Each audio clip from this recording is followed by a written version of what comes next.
వచ్చినటువంటి వరదలు 3 పడవలు ప్రకాశం బ్యారేజ్ దగ్గరికి వచ్చాయని, ఆ 3 ప్రకాశం బ్యారేజ్ని పలుమార్లు గుద్దుకున్నాయని, ఆ గుద్దుకోవటం వలన ప్రకాశం బ్యారేజ్ దెబ్బతినదని, దెబ్బతినటమే కాదు ప్రకాశం బ్యారేజ్ కొట్టుకుపోయే పరిస్థితి వచ్చేటటువంటి అవకాశం ఉందని, దీనంతటికీ కారణం వైఎస్ఆర్ కాంగ్రెస్ పార్టీ కారణమని, అంతకు మించి ఇది ఒక కుట్రని, ఏదో ఒక విధంగా ప్రకాశం బ్యారేజీకి నష్టం చేసి ఆ వచ్చినటువంటి నష్టం తెలుగుదేశం పార్టీ వల్లే వచ్చింది అని ఒక అపవాదును క్రియేట్ చేయాలనేటువంటి ఉద్దేశంతో వైఎస్ఆర్ కాంగ్రెస్ పార్టీ నాయకులు ఈ కుట్ర పన్నారనేటువంటి మాట చంద్రబాబు నాయుడు గారు చెప్తున్నారు,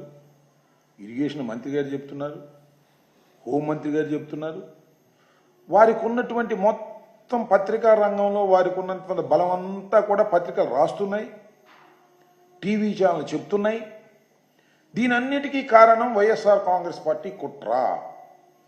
ఈ పెద్ద ప్రమాదం సంక్షోభం నుంచి కూడా వైఎస్ఆర్ కాంగ్రెస్ పార్టీ మీద కేసులు పెట్టాలి, కేసులు పెట్టి వారిని హింసించాలి అనేటువంటి దృక్పథంతో ఇవాళ చంద్రబాబు నాయుడు గారు పనిచేయటం చాలా దురదృష్టకరమని ఈ సందర్భంగా నేను చెప్పదలుచుకున్నాను.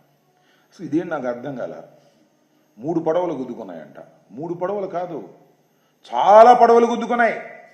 నేను మనవి చేస్తున్నా, మొన్న జరిగినటువంటి ఈ పెద్ద వరద వల్ల సుమారుగా 10,42,000 క్యూసిక్లు అనుకుంటాను, లేదా 11 లక్షల పైచి 11,43,000 క్యూసిక్ల వాటర్ ఎగువ నుంచి వచ్చింది. చాలా పెద్ద ప్రవాహం, అది చిన్న ప్రవాహం కాదు. బహుశా ఈ మధ్యకాలంలో ఎప్పుడూ రానంత ప్రవాహం 11,43,000 క్యూసిక్లు వస్తే ఎగువన ఉన్నటువంటి బోట్లు తెగిపోయి కొట్టుకొచ్చేసాయి. 1 కాదు, 2 కాదు, ఈ 3 కాదు, టూరిజం బోట్ కూడా కొట్టుకొచ్చేసింది. సుమారుగా number of boats partially damaged 202 according to the government report. నాది కాదు, ఇవాళ ఇచ్చినటువంటి report. Number of fully damaged boats 432, మొత్తం నాశనం అయిపోయినాయి 432. నేను ఒక విషయాన్ని కూడా ఇక్కడ చెప్తా. ఈ 3 బోట్లు టూరిజం బోటే కాదు, చిన్న చిన్న బోట్లు వచ్చాయి. అవి ఏంటంటే ఈ ప్రకాశం బ్యారేజ్కి సంబంధించినటువంటి గేట్లలో పట్టేటటువంటి బోట్లు. అలాంటివి కొన్ని వందలు కొట్టుకుపోయాయి కింద ప్రవాహానికి కొట్టుకుపోయినటువంటి సందర్భం. ఈ 3 బోట్లు చాలా పెద్దవి కాబట్టి అవి పట్టేస్తే అవి డ్యామేజ్ చేయడానికి కుట్ర పన్ని వైఎస్ఆర్ కాంగ్రెస్ పార్టీ వాళ్ళు ఇదంతా చేశారు. దానిలో పాపం కోమటి రామ్మోహన్ అనే ఆయన ఒక ఆయన, ఉషాద్రి అనే ఆయన ఒక ఆయన, వీళ్ళిద్దరిని నిన్న అరెస్ట్ చేశారు, ఎఫ్ఐఆర్ రిజిస్టర్ చేశారు, కోర్టులో ప్రొడ్యూస్ చేశారు. వీళ్ళిద్దరూ వైఎస్ఆర్ కాంగ్రెస్ పార్టీకి చెందినటువంటి వ్యక్తులు అనేటువంటి మాట మాట్లాడుతున్నారు. నేను ఇక్కడ చాలా స్పష్టంగా కొన్ని ఫ్యాక్ట్స్ని మీ ముందుకు తీసుకురావడానికి ప్రయత్నం చేస్తా. కోమటి రామ్మోహన్ అనే ఆయన కోమటి జయరామ్ గారికి సమీప బంధువు. ఇది నేను సృష్టించింది కాదు, వాస్తవం ఇది. ఆయన ఏంటి, తెలుగుదేశం పార్టీలో అమెరికాలో ఉంటాడు, ఎన్ఆర్ఐ వింగ్కు సంబంధించినటువంటి నాయకుడు, హెడ్ ఆయనే. అదేవిధంగా ఉషాద్రి, ఈయన లోకేష్ గారితో ఫోటో దిగుతూ, మేము ట్విట్టర్లో కూడా పెట్టాం, లోకేష్ గారితో ఫోటో దిగుతూ కనిపించినటువంటి వ్యక్తి. వీళ్ళిద్దరూ వైఎస్ఆర్ కాంగ్రెస్ పార్టీ నాయకులట. నాయకులే కాదు, వీళ్ళిద్దరూ తలసాని రఘురామ్ గారికి సన్నిహితులంట. వీరిద్దరూ నందిగం సురేష్ గారికి సన్నిహితులట. ఆల్రెడీ నందిగం సురేష్ గారి మీద ఎక్స్ ఎంపీ గారు, ఆల్రెడీ తలసాని రఘురామ్ గారి మీద ఎమ్మెల్సీ గారు, ఆయన మీద ఆల్రెడీ కేసులు పెట్టారు. తెలుగుదేశం పార్టీ ఆఫీస్ మీద దాడి చేశారని అప్పుడు ఎఫ్ఐఆర్లో లేవు, అప్పుడు ఇన్వెస్టిగేషన్లో లేవు. తెలుగుదేశం పార్టీ అధికారంలోకి వచ్చిన తర్వాత ఇప్పుడు చేర్చారు ఈ 2 పేర్లు. చేర్చి ఒక ఆయన అరెస్ట్ చేశారు, ఇంకా ఒక ఆయన అరెస్ట్ చేయవలసి ఉంది, ఆయన యాంటిసిపేటరీ బెయిల్లో ఉన్నారు. వీళ్ళిద్దరి మీద మరొక కేసుని పెట్టి వారిని లోపల పెట్టేయాలి, వారిని భయపెట్టేయాలి. వైఎస్ఆర్ కాంగ్రెస్ పార్టీకి, జగన్మోహన్ రెడ్డి గారికి సన్నిహితంగా ఉన్న వాళ్ళందరి మీద కక్ష సాధించాలనేటువంటి ఏకైకమైన దృక్పథంతో తప్ప ఏమైనా ఉందని నాకు అర్థం కాదా. 3 బోట్లు పెట్టి ప్రకాశం బ్యారేజ్ని పడగొట్టేసి కృష్ణా జిల్లాని ముంచేసి గుంటూరు జిల్లాని ముంచేసి ఇంత పెద్ద విధ్వంసానికి వైఎస్ఆర్ కాంగ్రెస్ పార్టీ పూనుకుందనేటువంటి మాట ఎట్లా వచ్చింది ఆ నోరు నాకు చంద్రబాబు నాయుడు నేను తెలియక అడుగుతాను. ఇంత చౌకబారు ఎత్తుకనేసి మమ్మల్ని భ్రష్టు పట్టించాలనేటువంటి ప్రయత్నం చేస్తున్న మీకు నేను మనవి చేస్తున్నా, దీన్ని ఎవడో నమ్మడు. మేమేం భ్రష్టు పడతాం. ఇలాంటి ఆరోపణలు చేస్తున్నటువంటి మీరు భ్రష్టు పడతారు. మీరు భ్రష్టు పట్టే ప్రమాదం ఉంది. అయ్యో స్వామి చెప్తారు అబద్ధం చెప్పినా అతిగా దట్టు ఉండాలని. అరే ఒక కుట్ర కోణాన్ని మీరు బయటికి తీస్తే ఆ కుట్ర కోణం మేము ప్రజలు నమ్మే విధంగా ఉండాలి కదా. ఒక బోట్ వచ్చిందా? టూరిజం బోట్ వచ్చి పట్టింది కదా. మరి టూరిజం బోట్ ఏం చేయాలి? ఈ మూడునంట ఒకే తాడు కట్టేసంట లంగర్ వేయలేదంట. ఎన్ని పడవలయ్యా కొట్టుకుపోయింది. మొన్న జరిగినటువంటి ఈ అసలు 11,42,000 క్యూసిక్ల వాటర్ వస్తుందని ఎవరైనా ఊహించారా? ప్రభుత్వానికి మాత్రం తెలిసి ఉండాలి. ప్రభుత్వం హెచ్చరించాలి. ప్రభుత్వానికి తెలియదు, తెలిసినా హెచ్చరించలేదు. ఈ బోట్లు కొట్టుకొచ్చి దానికి పడి ఆ కౌంటర్ మ్యాన్ అయ్యో ఆ కౌంటర్ ఉన్న పోలేదో దెబ్బతింటే దాన్ని జగన్మోహన్ రెడ్డి గారి పార్టీ మీద రుద్దేసి కొంతమందిని అరెస్ట్ చేసేసి లోపల పెట్టేస్తే ఒక పని అయిపోతుంది అనేటువంటి ఉద్దేశంతో మీరు ప్రవర్తిస్తున్నారు. ఏమిటిదంతా నాకు అర్థం కాల. ఎందుకు ఈ కక్ష సాధింపులు? చంద్రబాబు నాయుడు గారిని అడుగుతా ఉన్నా, ప్రతి వారి మీద కేసులు పెట్టి లోపల పెట్టి వారిని హింసించాలి, వారిని భయపెట్టాలి అని మీరు ప్రయత్నం చేస్తున్నారే, ఎందుకు ఇంత స్థాయికి దిగజారిపోయారు మీరు? నేను ఒకటే మనవి చేస్తున్నా, మీరు సామాన్యులు కదే. బ్రహ్మాండమైన నెంబర్తో ఈ రాష్ట్రానికి ముఖ్యమంత్రి అయ్యారు. మీకు జనసేన పార్టీ సపోర్ట్గా ఉంది. అంతేకాదు కేంద్రంలో ఉన్నటువంటి రాజకీయ పక్షం, అధికారంలో ఉన్నటువంటి పవర్ మీ చేతుల్లో ఉంది. ఇంతమంది ఉన్నా ఏమిటి కుట్రలు, ఈ కుతంత్రాలు? దీన్ని బట్టి నాకు అర్థమవుతుంది ఒకటే, చంద్రబాబు నాయుడు గారికి జగన్మోహన్ రెడ్డి గారు అంటే భయం. జగన్మోహన్ రెడ్డి గారు అంటేనే కాదు, జగన్మోహన్ రెడ్డి గారి వెనుక ఉన్న 40% ఓట్లంటే భయం. అంతేకాదు మీరు గెలిచారే, ఆ గెలుపు మీది కాదని భయం. ముగ్గురు కలిస్తే మేము గెలిచాము, లేకపోతే మేము ఓడిపోయే వాళ్ళము అనేది మీకు తెలుసు కాబట్టి భయం. జగన్మోహన్ రెడ్డి గారిని ఏదో ఒక విధంగా అణగదొక్కేస్తే పని అయిపోతుంది అనుకుంటున్నారు.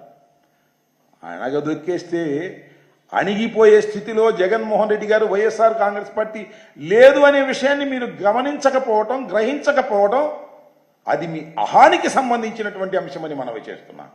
ఇవాళ మీరందరూ కలిసిన 40% ఓట్ షేర్తో ఇవాళ జగన్మోహన్ రెడ్డి గారు ఉన్నారనే విషయాన్ని మీరు దయచేసి మర్చిపోకండి. మర్చిపోలే, మీరు భయపడుతున్నారు. ఆలోచించుకోమని మనవి చేస్తున్నా.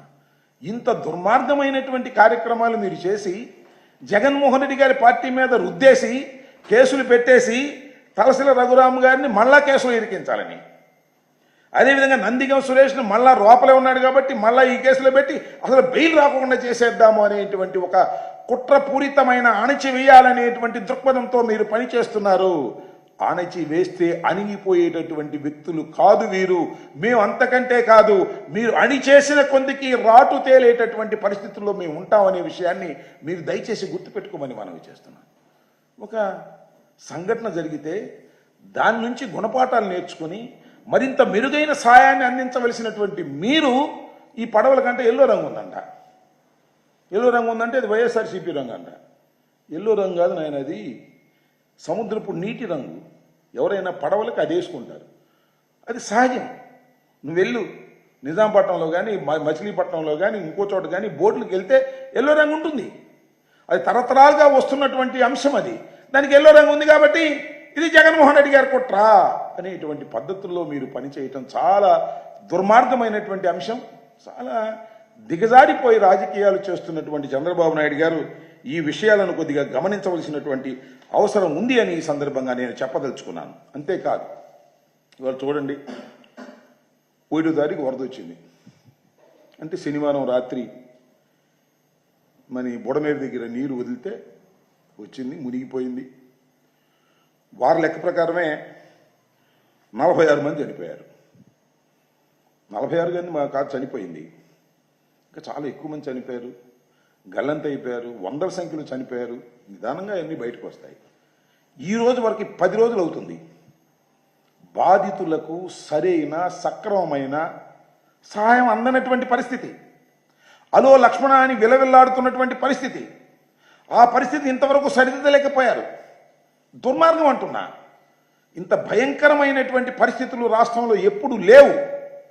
అనేక ప్రమాదాలు జరిగాయి, అనేకమైన వరదలు వచ్చాయి, కానీ ప్రభుత్వ అడ్మినిస్ట్రేషన్ కంప్లీట్ ఫెయిల్ అయిపోయింది. చంద్రబాబు నాయుడు గారు చెప్తున్నారు ఆయన పెద్ద విజనరీ అట, అడ్మినిస్ట్రేటర్ అట. నేను మనవి చేస్తున్నా, చంద్రబాబు నాయుడు గారు అసలు విజనరీయే కాదు, అడ్మినిస్ట్రేటర్ అంతకంటే కాదు. కానీ ఆయన పేరు వచ్చింది. ఎందుకు పేరు వచ్చిందంటే ఆయనకున్న మంది మార్బలం, పత్రికా రంగం, మీడియా. చంద్రబాబు నాయుడు గారు విజనరీ, చంద్రబాబు నాయుడు గారు అడ్మినిస్ట్రేటర్. ఏం అడ్మినిస్ట్రేషన్ చెప్పండి, నాకు అర్థం కాలే. ఏం విజనరీ నాకు చెప్పండి, అర్థం కాలే.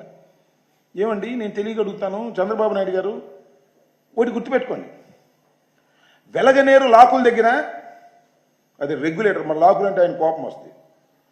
రెగ్యులేటర్ దగ్గరికి శనివారం అంటే 31వ తారీఖు మధ్యాహ్నానికి నీళ్లు వస్తే అదే రోజు రాత్రి మీరు విడుదల చేయాలని అనుకుంటే ఎందుకు మీరు ఇన్ఫార్మ్ చేయలేదు? విజయవాడ ఏ ప్రాంతం అయితే ప్రవాహ ప్రాంతం ఉంటుందో ఆ ప్రాంతంలో ఉన్నటువంటి ఇళ్లకు కానీ పేటలకు కానీ ఎందుకు మీరు ఇన్ఫార్మ్ చేయలేకపోయారు?